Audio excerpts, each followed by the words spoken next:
ഈ സമരത്തിന് ഐക്യദാർഢ്യം പ്രകടിപ്പിക്കുക, നിങ്ങളോടൊപ്പം ഞങ്ങളുമുണ്ട് എന്ന് പറയുക, നിങ്ങളുടെ ഈ ദുഃഖം മാറി വലിയൊരു പ്രത്യാശ നിങ്ങൾക്ക് ഉണ്ടാകാനുള്ള സാഹചര്യം എത്രയും പെട്ടെന്ന് സംജാതമാകട്ടെ എന്ന് ആശംസിക്കുക. ഇതാണ് ഞങ്ങളുടെ ലക്ഷ്യം. ഈ സമരത്തിൻ്റെ ഈ മുഖത്ത് നിങ്ങൾ നിൽക്കുമ്പോൾ ഞങ്ങളുടെ കൊച്ചു അനുഭവത്തിൽ നിന്ന് ഒരു കാര്യം നിങ്ങളോട് പറയാതിരിക്കാൻ വയ്യ. അതായത് നമ്മളുടെ ഇടയിൽ തന്നെ വിഭാഗീയത ഉണ്ടാക്കാൻ ചിലപ്പോൾ ചിലരെങ്കിലും ശ്രമിച്ചു എന്ന് വരും. നമ്മുടെ ഇടയിലുള്ള ഐക്യം, കൂട്ടായ്മ നഷ്ടപ്പെട്ടാൽ കാര്യങ്ങൾ നമ്മളിൽ നിന്നും കൈവിട്ടു പോകും.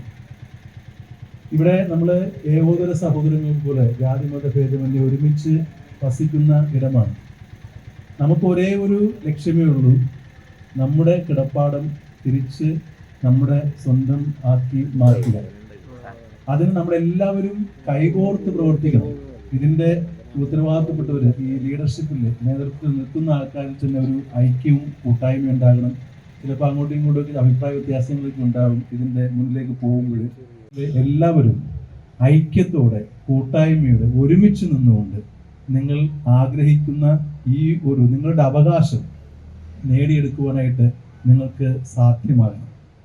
അത് നിങ്ങൾ ഈ സമരമുഖത്ത് ആയിരിക്കുമ്പോൾ ശ്രദ്ധിക്കേണ്ട ഒരു കാര്യമായിട്ട് ഒരു ജാഗ്രത പുലർത്തണമെന്ന് മാത്രം ഞാൻ നിങ്ങളെ ഓർമ്മപ്പെടുത്തിയെന്നേ ഉള്ളൂ. നമ്മൾ അവകാശപ്പെടുന്നത് നമുക്ക് ഉള്ള കിടപ്പാടം നമുക്ക് തിരിച്ചു തരണമെന്നാണ്. അല്ലാതെ നമ്മൾ അനീതിയായിട്ട് വേറെ ഒന്നും ചോദിക്കുന്നില്ല.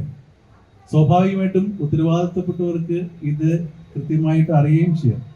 പിന്നെ ഇതിൻ്റെ ഇടയിലുള്ള ചില ഈ നിയമത്തിൻ്റെ നൂലാമാലകൾക്ക് പറഞ്ഞു അങ്ങനെയൊക്കെ എന്നുള്ള രീതിയിലുള്ള ചില കൺഫ്യൂഷൻസ് നമ്മുടെ ഇടയിൽ തന്നെ കുറേയധികം കൺഫ്യൂഷൻസ് പരത്തി ഇത് എങ്ങനെയും നീട്ടിക്കൊണ്ടു പോകുന്ന ഒരു രീതി നമ്മൾ കാണുന്നുണ്ട്. പക്ഷെ അത് എത്രയും പെട്ടെന്ന് പരിഹരിച്ച് നിങ്ങൾക്ക് നിങ്ങളുടെ കിടപ്പാട് തിരിച്ച് ലഭിക്കാൻ ഈ ഒരു സമരം ഐക്യത്തോടെ കൂട്ടായ്മയോടെ നിങ്ങൾ മുന്നോട്ട് കൊണ്ടുപോവുക.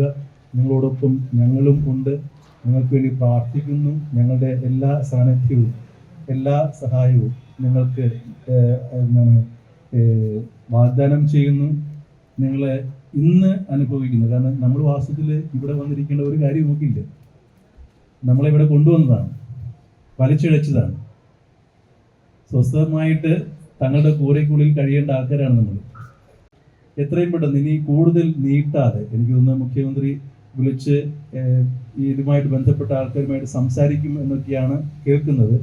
എന്നാൽ അത് എത്രയും പെട്ടെന്ന് നടക്കുകയും ഈ പറയുന്ന നിങ്ങളുടെ കിടപ്പാടം നിങ്ങൾക്ക് അവകാശപ്പെട്ടതാണെന്ന് ഉറപ്പുവരുത്തുകയും ചെയ്യുന്ന ഒരു നാള് എത്രയും പെട്ടെന്ന് ഉണ്ടാകട്ടെ എന്ന് ആശംസിച്ചുകൊണ്ട് പ്രാർത്ഥിച്ചുകൊണ്ട് നിങ്ങളോട് ഐക്യദാർഢ്യം പ്രകടിപ്പിച്ചുകൊണ്ട് എൻ്റെ വാക്കുകൾ സമർപ്പിക്കുന്നു.